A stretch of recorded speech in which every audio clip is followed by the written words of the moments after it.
Delta Tango Mike. And today is day 15 of Vlogmas. I did change that, yes, I did. And it is today's subject for the Thriving Artist Art Life Short is art is a business. Believe it or not, it's a business. It's a double business when that becomes your business or you decide that that is your career. First of all, everything that you use to create your art costs money. There is a price on that. It costs you cash, credit, checks, whatever, to acquire those supplies to create your art. So if you make art for yourself, that's cool. It's all good. You still have to pay for it. But the day you decide that that's what you want to start selling, or that you want to start making money off of those things that you create, off of that art you create, now you have to really start thinking about this money and the amounts that we are working with. If you don't get paid for your, and so what I tell artists a lot is, if you don't get paid for your art, then somebody else will get paid for your art.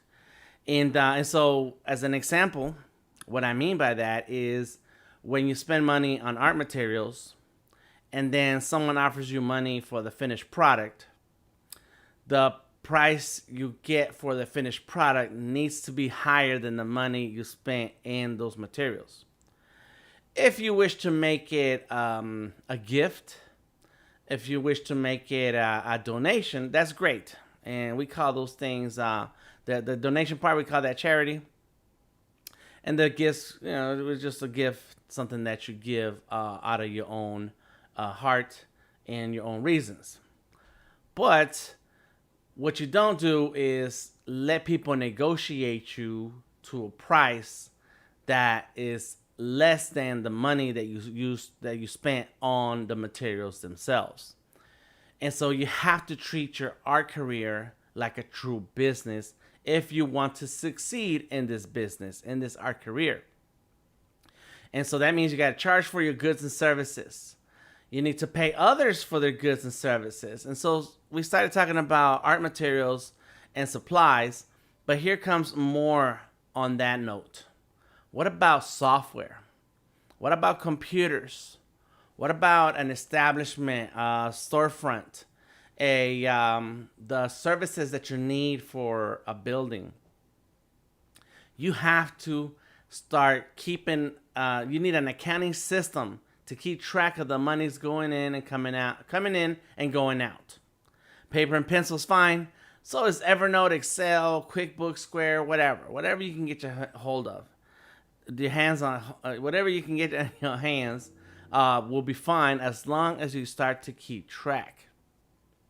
And so in the first part of what I said was we were talking about art materials and supplies. But as time goes on, you need to start using software or computers or some kind of system that helps you keep track of things. Part of my business is digital art. I create my artwork for my clients digitally. So I need to consider the costs of running Creative Cloud, running all this other software I got in my computer. Let me check real quick because I forget everything that I have that's cost money. Clip Studio Paint and Adobe Sketchable. Those are my main softwares.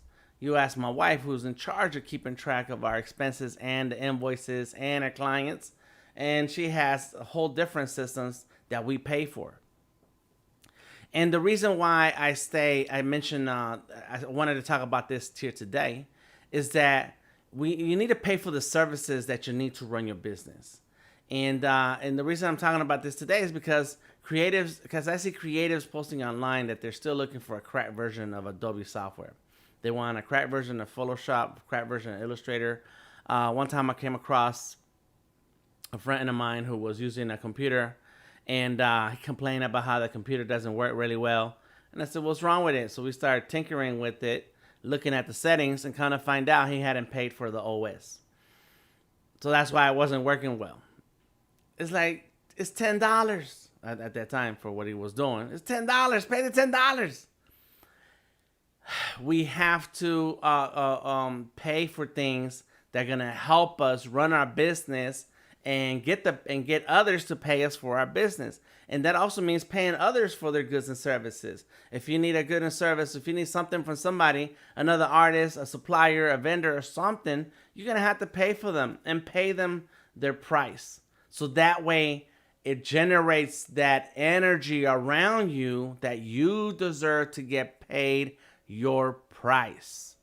You run your business by the books, by the book. You are not looking for free software that was released 10 years ago because you hate the subscription model. You may not have to like it. You don't have to like how businesses run, how subscription models are run. But this is how it is. This is how the art business is. This is how business in general is now. So if you want to be serious and you want to be taken serious about your business, about your art, then run it like a true business. All right. I hope some of this helps inspire you to move through your art career in ways that help you grow. That's what it's all about. So if you have any questions, comments, or suggestions, please send them my way. I am Delta Tango Mike. If you want to be treated like a business, then you need to act like a business and pay others for your business. We do not accept that starving artist mindset. I am Delta Tango Mike. Find me on Instagram, Twitter, or Facebook, Delta Tango Mike. Check out Artist King on YouTube, where you'll find this video and many others like it. And if you're interested in learning more about digital art and illustration, check out Vector Maestros on YouTube, where I share a ton of videos and demos. All right, I'll talk to you later. Thank you for hanging out with me today. See you for the next one. This is Vlogmas Day 15. Thriving Artist Art Life Short. Start now 2020.